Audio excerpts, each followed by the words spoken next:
सत साहिब सतगुरुदेव की जय। बंदी छोड़ कबीर साहिब जी की जय। बंदी छोड़ गरीबदास जी महाराज जी की जय। स्वामी राम देवानंद जी गुरु महाराज जी की जय हो।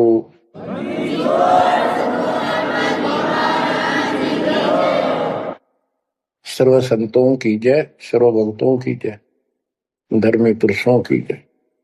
श्री काशी धाम की जय, श्री सुडानी धाम की जय, श्री क्रोथा धाम की जय, श्री बरवाड़ा धाम की जय।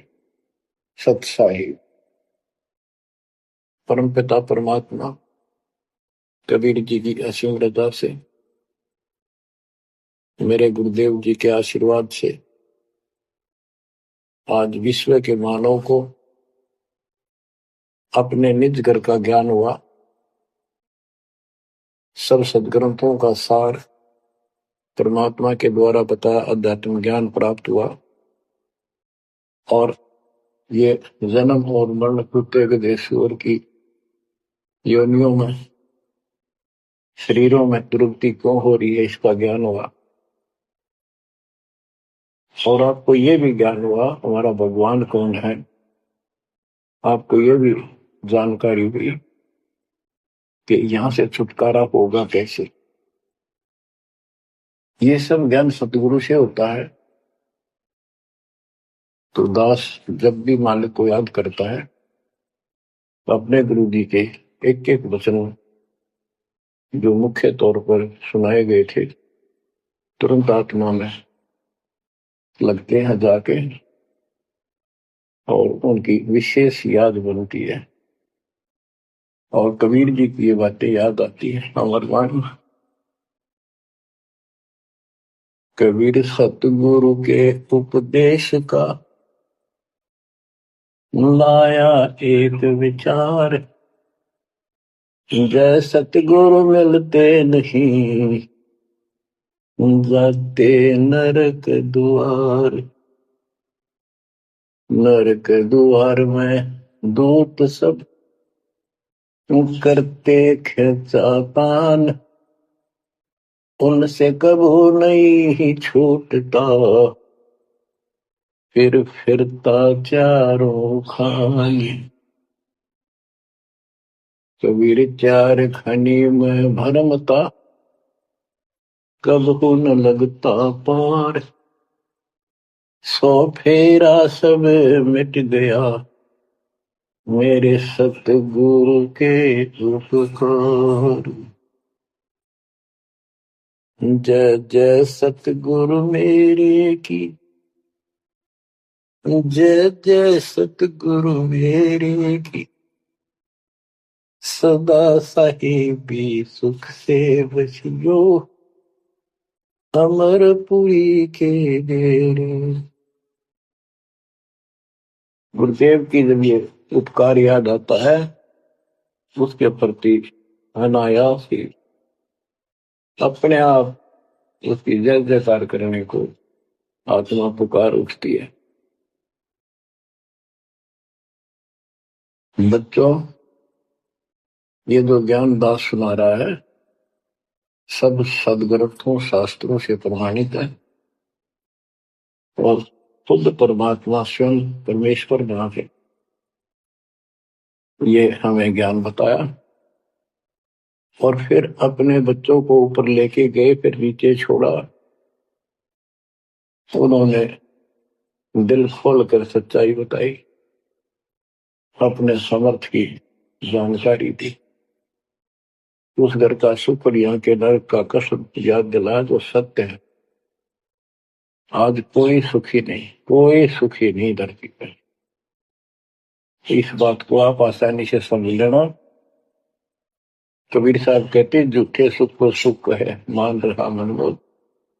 एक छोटा सा गुजारा हो गया, अफसर बढ़ गया, नौकरी लग गई, कार होगी, कोठी होगी, माचा माचा करे। कल को मृत्यु के बाद वही कुत्ता बनकर उस कोठी के बाहर बैठेगा, कोई टूक नहीं डालेगा। ये कष्ट याद रखो जब ये भक्ति बनेगी। वैसे भक्ति हो ही नहीं सकती क्योंकि मनुष्य जीवन के अंदर इतनी राहत मालिक देता है उसको वो सुविधा खूब मिलती है। जैसे बच्चे स्कूल जाते हैं, पढ़ाई करते हैं, तो माता पिता उनको पूरी सुविधा देते हैं, अपनी स्थिति से बढ़कर, अपनी औकात से भी ज्यादा उन बच्चों पर खर्च करते हैं। और वो बच्चे पढ़ाई ना करके उन पैसों का दुरुपयोग करते हैं, उस समय का दुरुपयोग करते हैं कि तब बकवाद करें, फिल्म देखें या खेल में बढ़े रहे, तो अंत में वो फेल होकर के मजदूर लगते हैं। दास हरियाणा की इरिगेशन डिपार्टमेंट के अंदर सिंचाई विभाग में जूनियर इंजीनियर की पोस्ट पे था।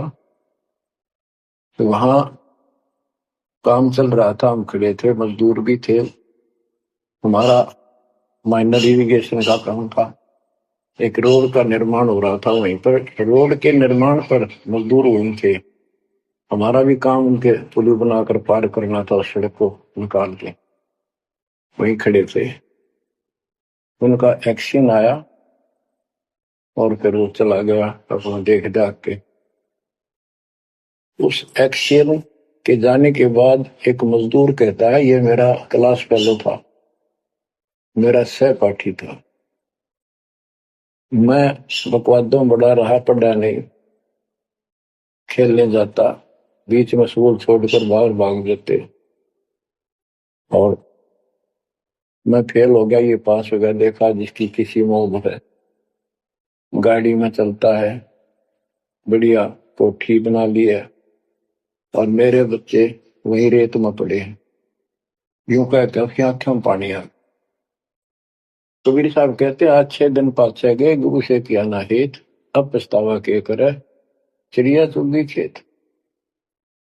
इसी प्रकार बच्चों, आज आप इस परमात्मा के कॉलेज में, स्कूल में, यदि आप ठीक से नहीं पढ़ोगे, नहीं सत्संग सुनोगे, सेवा नहीं करोगे, दान नहीं करोगे, मर्यादा का पालन नहीं करोगे, फिर ऐसे रहोगे।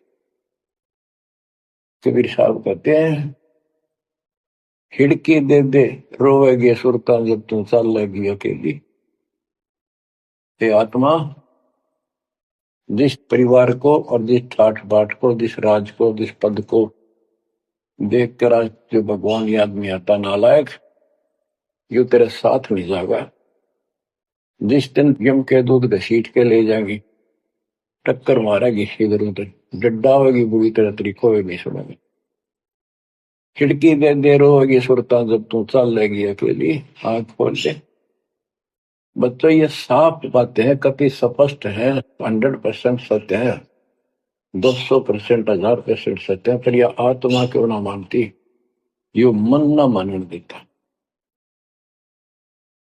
तो यो मनाना पड़ेगा। अब इसका तरीका यही है, सत्संग सुनो, मनन किया करो, थोड़ी देर बैठकर सोचा करो। यो नहीं बस सत्संग सुन रहे, बस बंद हुआ फटाफट बातें, वो करूंगा वो करूंगा, कर तो सारा लो, उसके अंदर भी परमात्मा मदद करेगा, तुम्हें लाभ मिलेगा ना। कति सिर पटक लियो, कोई राहत नहीं मिलेगी। अगर यूं सेठ बनते हो तो सारे बन जाते, सारे बाजे बाजे, फिर पल्ला कुछ भी कोई नहीं। बच्चों आंख खोल लो बस। मैं तो आखिरी सांस तक ये बोलूंगा, क्योंकि मेरे अंदर तो ये फीड कर दिया मेरे दाता ने, मेरा कर्तव्य बना दिया। मैं अपने कर्तव्य पर उनको बोलूं नहीं। आगे आपकी किस्मत, आपके कर्म, आप कितना इसके ऊपर खरे उतरोगे, कितना इसको फॉलो करोगे। मुगरी न्योली नाद सुभान गति, लड़े भुजंग हमेश, जड़ी जान नाम जगदीश है, विष नहीं व्यापै शेष। एक वाणी में कितना गजल का ज्ञान भर दिया। न्योल नाद सुभान गति, लड़े भुजंग हमेश, जड़ी जानो जगदीश का नाम है, नाम जगदीश है, विष नहीं व्यापै शेष। एक छोटा सा जानवर होता है, गिलहरी से थोड़ा बड़ा, न्योल, नेवला, और सांप कितना बड़ा होता है, तो कितना बड़ा सांप ताकतवर हो, न्योला उसको मार देता है, उसको पराजित कर देता है। कैसे करता है? उसको पता होता है वो सर्प को उस समय छेड़ता है जब आस पास कोई वो बूटी होती है, कोई औषधि का पौधा होता है, उसमें से सुगंध श्वास के द्वारा भर के लाता अपने फेफड़ों, और सर्प के सम्मुख होकर उसको छोड़ देता है। उस जड़ी की स्मेल से, उसकी महक से वो सर्प डगमग हो जाता, उसको चक्कर आने लग जाते हैं। उस जड़ी में इतनी ताकत है, वो सर्प को कंडम कर देती है, उसको होश नहीं रहता। तो सर्प फिर भागने की चेष्टा करता है और नेवला उसकी मुंडी पे बैठकर उसको पकड़ कर ऐसे रगड़ देता है, बार बार श्वास छोड़ता रहता है, वो मर जाता है। तो बच्चों, यहाँ परमात्मा के ज्ञान को, परमात्मा की शक्ति और इस नाम की महिमा को परम पूज्य आदरणीय संत गरीबदास जी महाराज किस प्रकार डिफाइन करते हैं। गिरिविन्योल नाद सुभान गति, लड़े भुजंग हमेश, जड़ी जानो नाम जगदीश है, विष नहीं व्याप शेष। के दो ये मंत्र आपको दिए हैं, ये परमात्मा का नाम जो है, ये वो जड़ी है, नाग दमन जड़ी है। ये न्योल नाद सुभान गति, लड़े भुजंग हमेश, के न्योला अपने से कई गुणे ताकतवर सर्प के साथ उस जड़ी की ताकत से लड़ता है, उसको भगा देता है, मार देता है। तो ऐसे ही जो सच्चा नाम को मिले हैं, प्रथम द्वितीय और सारना, ये समझो यह जड़ी है।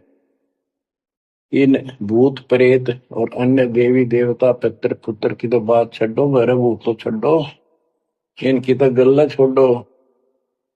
अगर काल भी आ जाना, विष्णु व्याप शेष, शेष नाग तो सब तो ताकतवर हजार उसके, कि इतना ताकतवर काल है। आप इस विधि से लिए हुए मंत्र को, जैसे जिसका नामकंड होगा उससे कोई असर नहीं होने का। मर्यादित भगत बेटा या बेटी, और कोई भी आपत्ति आती है, यम के दूत कोई कष्ट देना चाहते हैं, एक बार सिमरन करो इस सब नाम का। कहते विष नहीं व्याप से इस काल भी मुरझा जाएगा, केरी नाम कबीर है, विषम काल गजराज, दादू भजन प्रताप से सुनकर बात जगाज। तो बच्चों, इन बातों को ध्यान से याद रखो। आप इतने सुरक्षित हो गए हो, जैसे हाथी पर बैठा दिया जाए तो कुत्ता उसको कोई हानि नहीं कर सकता। तो हाथी के असवार को स्वान काल नहीं खाए, हाथी पर बैठे आप हो, आप परमात्मा की शरण में आ गए तो इतने सुरक्षित हो गए, उसकी रेंज से, पहुंच से इतनी दूर हो गए काल से, जैसे कुत्ता हाथी पर बैठे व्यक्ति को कोई हानि नहीं कर सकता। उसके लिए आपने तन मन शीस ईस अपने पे, तन मन शीस ईस अपने पे, पलम चोट चढ़ावे जब कोई, राम भगत गति पावे हो, जब कोई राम भगत गति पावे होगी। लोक लाज मर्याद जगत की, तरण ज्यों तोड़ बगावे, अष्ट सिद्धि की अटक न माने, आगे कदम बढ़ावे, जब कोई राम भगत गति पावे होगी, जब कोई राम भगत गति पावे तो।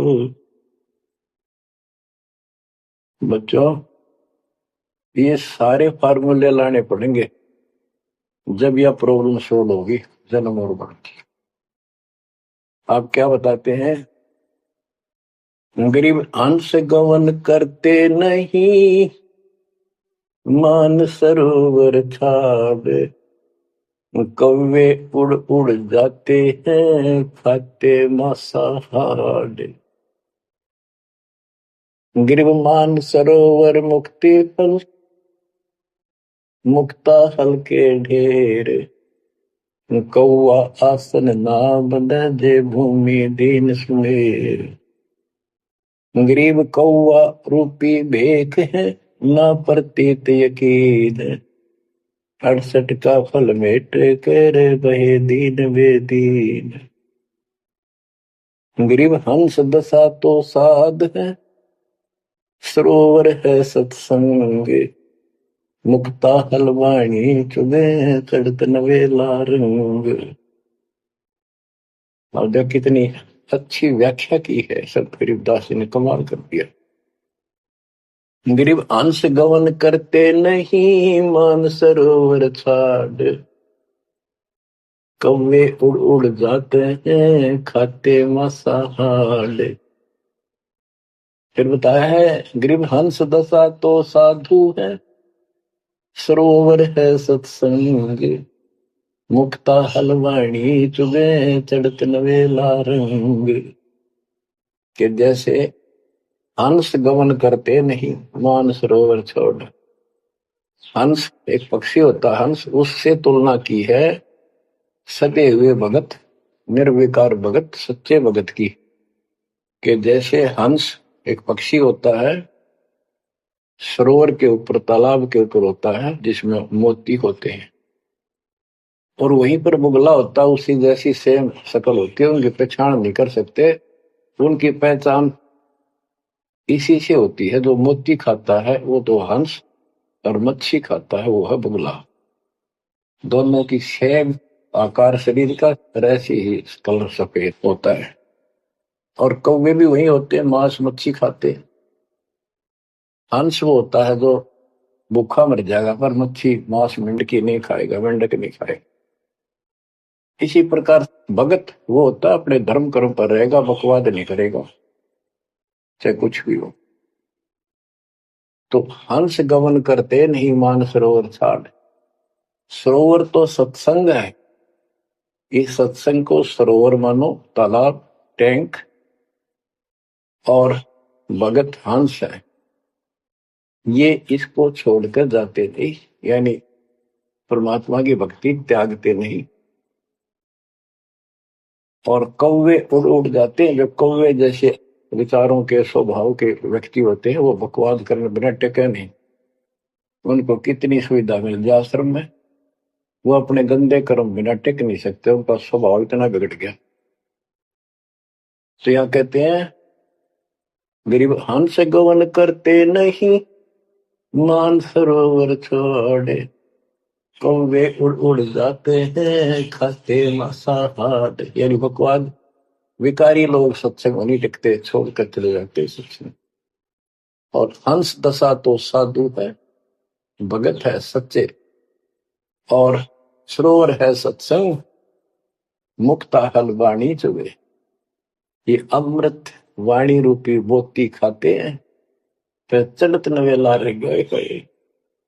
इस ज्ञान को सुनकर आत्मा में और कसक पैदा होती है, तड़प पैदा होती है भगवान की तरफ, और ज्यादा लगन लगती है। मुक्ता हल वाणी चुगे, ये मुक्त होने की मोती रूपी वाणी चुगते हैं, खाते हैं, सुनते हैं, आत्मा का आहार है। फिर चढ़त नवेला रंग, और अजब गजब आत्मा के अंदर इसका असर होता है, प्रभाव पड़ता है। फिर वो बताते हैं गरीब कोट वर्ष करे, संगत साधों की, पत्थर का जल में क्या भीजे, चंदन बन में रंग लागे, एक बांस बिटन भी ना सीधे। गरीबदास जी कितना प्यारी व्याख्या करते हैं कि कोटि वर्ष करे संगत संतों की, सतगुरु की, पत्थर का जल में के भीजे। पत्थर को पानी में डाल दो, कितने में? और चाहे 100 वर्ष के बाद निकाल लो, उसका कभी असर नहीं। उसको एक दूसरे के साथ बिठा दो, जब चिंगारी पाटेगी, जबकि पानी से तो सब नरम हो जाते हैं। इसी प्रकार बताया है कि जो निकम्मी आत्मा है, पत्थर हो चुके हैं काल के बकवाद कर करके, वो सत्संग में कितने दिन रहो, उनका कभी असर नहीं हो, उन बकवाद करनी ही करनी। गरीब कोट वर्ष करो संगत साधुओं की, पत्थर का जल में क्या बीजे, और चंदन बन में रंग ला दे, एक बांस बिटन भी ना सीधे। चंदन का एक पेड़ होता है, उसमें से समय निकलती बहुत सुंदर, गुड समय। और आसपास के जितने पेड़ उसके पास होते हैं, उनमें भी उसकी स्मेल से, उनमें भी स्मेल आनी शुरू हो जाती है। अगर उसको काट दिया जाता है दूसरे वृक्ष को, उसकी लकड़ी कहीं ले जाते हैं बाहर, तो उसमें स्मेल आती है, लोग चंदन समझते हैं। और कुछ नकली व्यापारी उनको चंदन के रूप में बेचते भी हैं। कहने का भाव ये है कि सतगुरु के पास रहने से, सत्संग सुनने से अच्छी आत्माओं का तो असर पक्का होगा। लेकिन बांस बिटम भी ना सीधे। बांस का जो होता है पेड़, एक जैसा बांस देखा आपने, ये पेड़ होता है इसका, लंबे लंबे होते हैं, इस पे चंदन का कोई असर नहीं होता। तो जो बांस जैसे कट्टर इंसान है, जिनकी आत्मा गिर चुकी है, मर चुकी है, पूर्ण पे इनका असर नहीं होता। वो ऐसे लोग हैं, संगत माई कुसंगत उपजा, जैसे बल में बांस, आपा किसके आग लगा कर बनखंड का विनाश। अब क्या बताते हैं, जो सत्संग में आकर भी बकवादी है और उनका असर नहीं हो रहा, वही कर्म बकवादों वाले करते, नाम तोड़ रहे हैं, सार नाम लेकर भी बकवाद करते। कई भक्त हैं, लिखे ऐसे हैं जैसे बहुत बड़े भगत है, बहुत निकट रहते हैं हमारे, और अंत में उनके कर्म इसे गद्दे पावे, हम सोच भी नहीं सकते। तो ये गलतियां हैं, इनको सुधारना पड़ेगा अपने। माई और बात तेरे काम न आवे, संतों शरण लाग रे, मुके सोवग पलत में बंदे, जाग जाग नर जाग रे, जाग जाग नर जाग,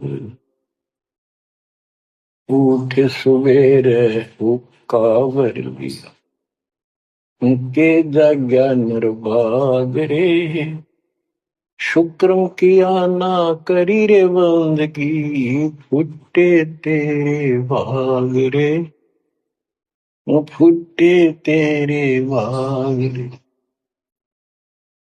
इस तन सराय में जीव मुसाफिर, करता रहे दिमाग रे, रात बसेरा कर ले डेरा, चले सवेरा त्याग रे, चले सवेरा त्याग रे। बगैर सच्चे ज्ञान के इंसान सारे जीवन में अपने मनमुखी अटपट करके, यूं कर दूंगा, वो कर दूंगा, कोठी बना दूंगा, उसने ऐसे ठग लूंगा, ये ऐसे कमा लूंगा, यहाँ जमीन इतनी सस्ती मिले है, ऐसे कर लूंगा, कर ले। लेकिन भक्ति भी तो साथ कर ले। बरकत तो दाता ने देनी है, कर्म तो ज्यादा मिले नहीं, कितनी कोशिश कर लो। कर्म से अधिक लेना है तो धनी की शरण माना होगा। इस परमात्मा कबीर जी के हाथ में वो कलम है, जो पाप कर्म को काट के शुभ कर्म लिख देता है। आपके भाग बना है उसको भी लिख देता है, आपके संस्कार ठीक कर देता है।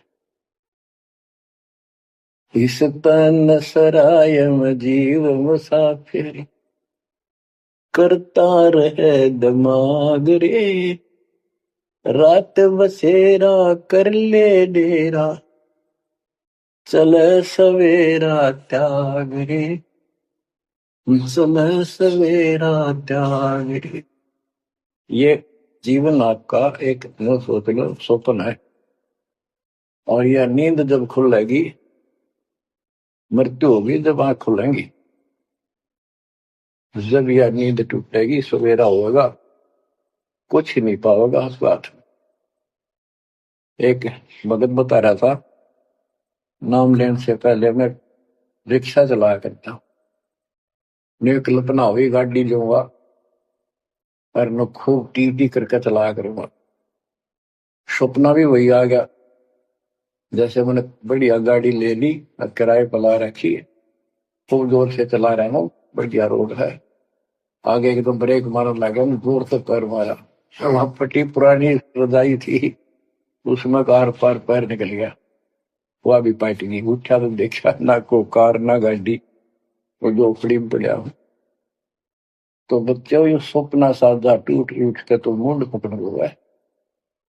तो ये स्वप्न है जो तुम टी टी करके चल रहे हो, कितने दिन चलोगे।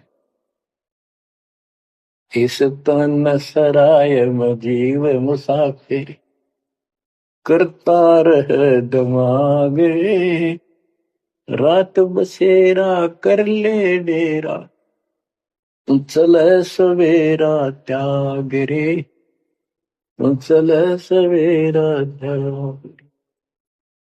तुमता चोला बयान मोड़ना, लगे दाग पे दाग रे, दो दिन की गुजरान जगत में, क्यों जड़े बरानी आग रे, क्यों जड़े बरानी आग रे।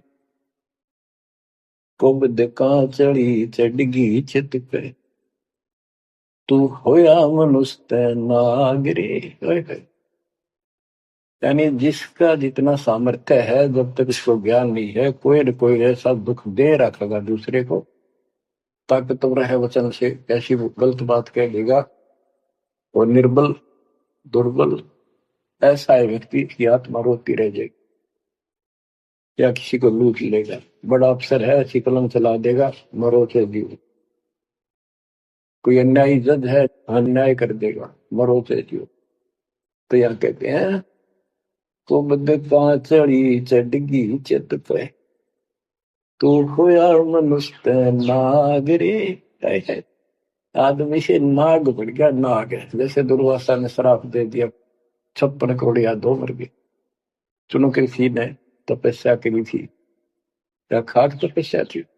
तो इसे जड़े हुए ढोयर जो आम व्यक्ति है, जो भक्ति नहीं करता, कुछ पद प्राप्त है, कुछ ताकत है गांव में या शहर में या राज का हिस्सा है, उसको कह रहे हैं गरीबदास जी, तो बद का चढ़ी चढ़गी चित पे, तू होया मनुष्य नाग रे, सुध नहीं सजन सुख सागर, बिना प्रेम बैराग रे, बिना प्रेम बैराग रे।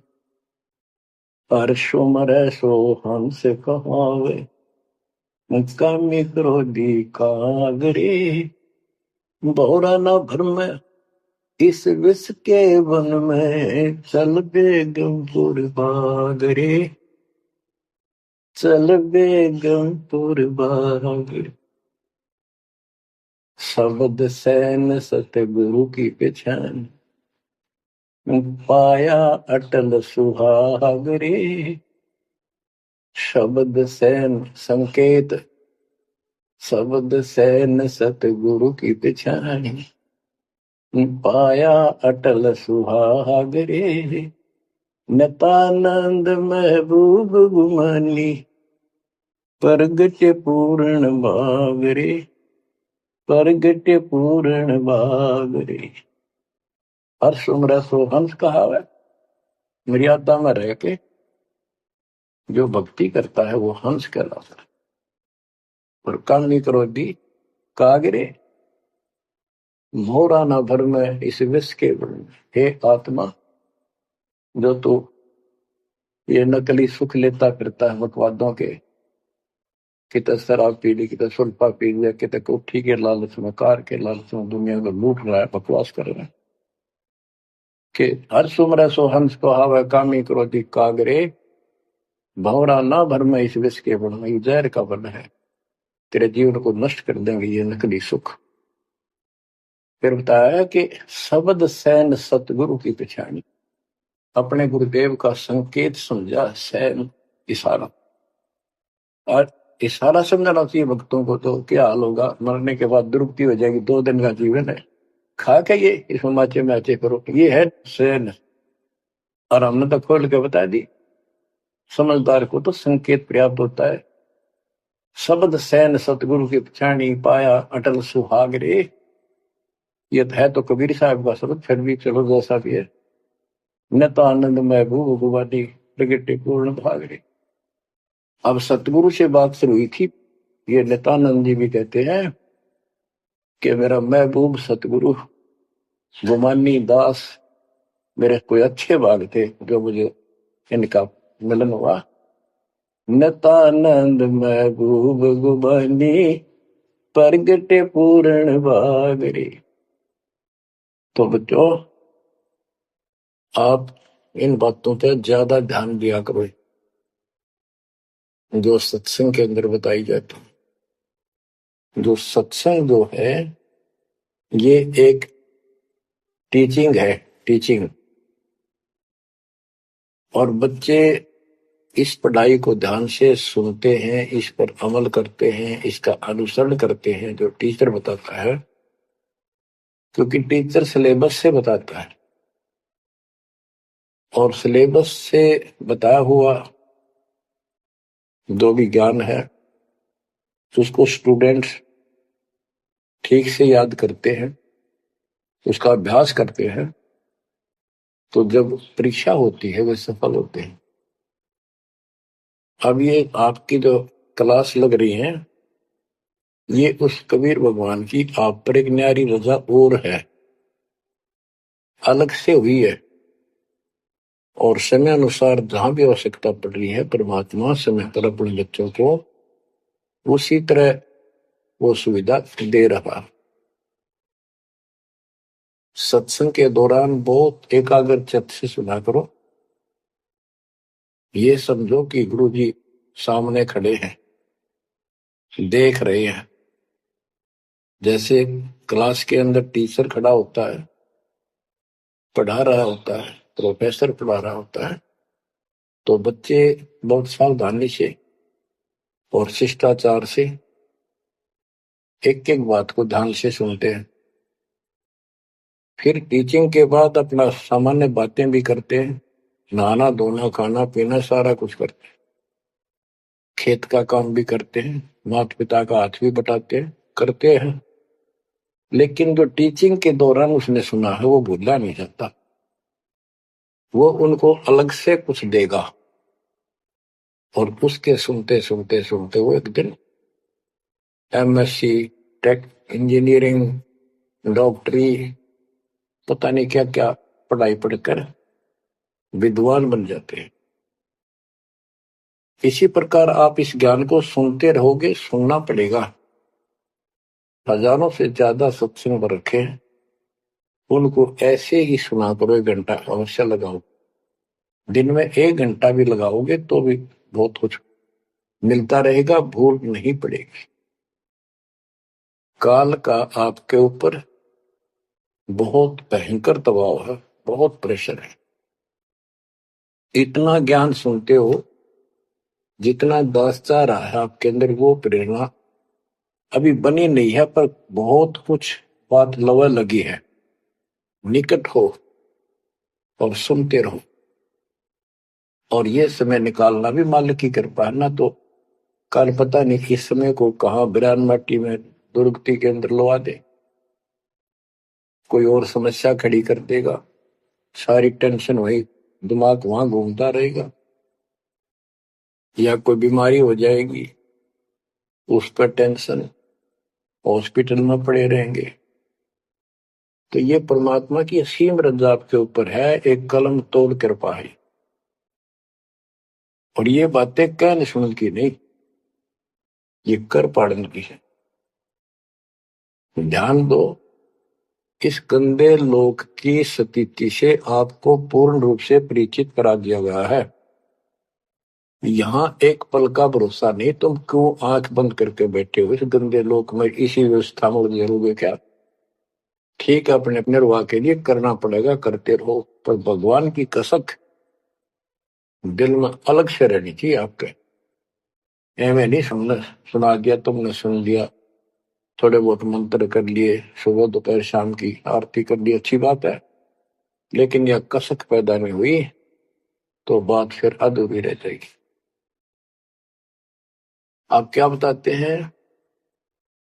गरीब दरस परस नहीं अंतरा, रूमी वस्त्र बीच, पारस लोहा एक डग, पलटे नहीं अभीच। उदाहरण देते हैं कि जैसे कई भक्त ऊपर से इतने परम भगत दिखाई देते हैं और गुरु जी के कतीजा में बहुत निकट और अच्छी आस्था वाले हैं, लेकिन इससे बात बनेगा नहीं जब तक दिल से नहीं चाहोगे गुरुदेव को और मालिक को। एक उदाहरण दिया है कि दरस परस नहीं अंतरा, रूमी वस्त्र बीच। पारस एक पत्थर होता है, लोहे को टच करते ही सोना बना देता है, ऐसे छूते ही। और कहते हैं लोहे और पारस साथ साथ रखे हैं। यदि एक रूमी वस्त्र बाल जितना पतला कपड़ा, यदि इतना भी बीच में गैप रह गया पारस पत्थर और लोहे के, कितने दिन रखा रहो, उसमें कोई चेंज नहीं होगा, कोई परिवर्तन नहीं होगा। इसी प्रकार अपने गुरु और भगवान के प्रति जब तक आपकी आस्था कति दिल से नहीं जुड़ेगी, बिल्कुल दिल से, वो कसक आपको अपने आप महसूस होगी कि इस संसार में आपका कोई नहीं है। जितना भी परिवार रिश्तेदारी है, ये हमारे संस्कार पूर्व जन्म के लेन देन, ये ऋण उलझा पड़ा है। इस ऋण को भी अब दाता आसानी से सुलझाएगा, आपको पता भी नहीं लगने देगा, आपके संस्कार चेंज करेगा, आपके संस्कार बदल देगा, करेगा उसके तो दिल से जुड़ जाएगा, तन मन धन, मन कर्म वचन से मालिक पे समर्पित हो जाएगा। आपको प्रमाण देता हूं, जैसे बेटा है बेटी है, ये हमारे कुछ पिछले संस्कार कोई ऋण है। जैसे आजकल बेटी का विवाह करना पड़ता है, कितना खर्च होता है। आपको बताता हूँ, एक व्यक्ति कह रहा था, मैंने बोला मेरा 3 कन्या होगी और हमारे यहाँ तो बहुत खर्च करते हैं, ब्याह पता खर्च करें करें 10-20 लाख तो कम से कम है, और फिर लड़की के बालक हुए तो अपने घर बुलाते हैं, माँ के घर, और उसके ऊपर फिर कम से कम 10 लाख रुपए यो खर्चा और होता है, यो एक ब्याह और होता हमारे यहाँ। ये ऐसी परंपराएं हमने आप सर पर रखी है, और भी दूसरे समाजों में देख लो, बहुत खर्चे होते हैं, और लड़की को हमने अपने आप बोझ बना रखा है। बच्चों, अब परमात्मा ने कैसी कृपा की है, दास ने मालिक का आदेश और गुण अवगुण सारे क्लियर कर दिए कि भाई ऐसा करने से ऐसा हानि, ये करने से ऐसे लाभ। अब जैसे उदाहरण दिया आपको बच्चों का विवाह करने के लिए, श्री देवी पुराण के अंदर लिखा है कि देवी ने अपने तीनों पुत्रों की शादी ऐसे सिंपल वे से की, वचन से। 3 पुत्री उत्पन्न की, 3 वो पुत्र पहले हो रहे थे, वो वचन से पैदा की, वो अपने संसारिक क्रिया से पैदा किए थे, और तीनों को बुला बुला के कह दिया, ले बेटा यह तेरी पत्नी, ये तो उसका पति, जाओ अपना घर बसाओ। ना कोई बराती था, ना कोई बाती था, ना कोई कढ़ाई चढ़ाई, ना बाजे बजाए।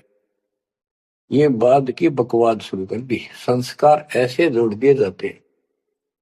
तो अब हम इसी तरह कर रहे हैं, और पता नहीं कई हजार बेटियों का विवाह ऐसे सिंपल वे से कर दिया। ये संस्कार बदल गए, ये लेन देन कर्ज मालिक ने कलम से काट दिया। और आप बच्चों ने भी इस बात को एहसास कर लिया कि सचमुच ये व्रत की बकवाद है। एक पवित्र नाते को, बेटी को गौ के साथ धन है बेटी, माँ बाप के रहेगी वहां कमावे, आगे जाएगी वहां उसको ऐसे सारे ताण कर रखे कुछ दिन तो, और कभी ना नहीं करती। तो ऐसी पवित्र आत्मा को अपने लेन देन कर्ज के कारण हमने दुश्मन बना रखी थी, पेट में मारने लगे गर्भ के अंदर। अब बेटी बोझ नहीं, परमात्मा की कृपा से तो ये संस्कार बदल गए। ये कलम से काट दिए दाता ने, वो लेन देन खत्म कर दिया आपने। अब हम भक्ति करेंगे। अब भी जो लोग भक्ति नहीं करेंगे, इन बकवादा में रहेंगे, मालिक ने इतने हल्के कर दिए, तो उनको भगवान कैसे पसंद करेगा। तो बच्चों, अब इस समय को संभालो और इस परमात्मा की समर्थता से परिचित हो जाओ। इस गंदे लोक ने अच्छी तरह समझ लो, यहां तुम नहीं रह पाओगे। और एक अंदर कसक बनाए रखो नारी कि ठीक है, जब तक यहाँ है वो परिवार में रल मिलकर रहो, और सब ना अपने मालिक की बातों में और जाकर रखो, और गप्पे कम मारो। और गप्पे मारने की बकवाद पे मतलब की है, अपना जब टाइम लगा मालिक की चर्चा शुरू करते, कोई कथा देख ले, कोई वैसे भाई बहन की चर्चा करो, देखो उनका इतना दुख था, मालिक की दया से इतना सुख होगा।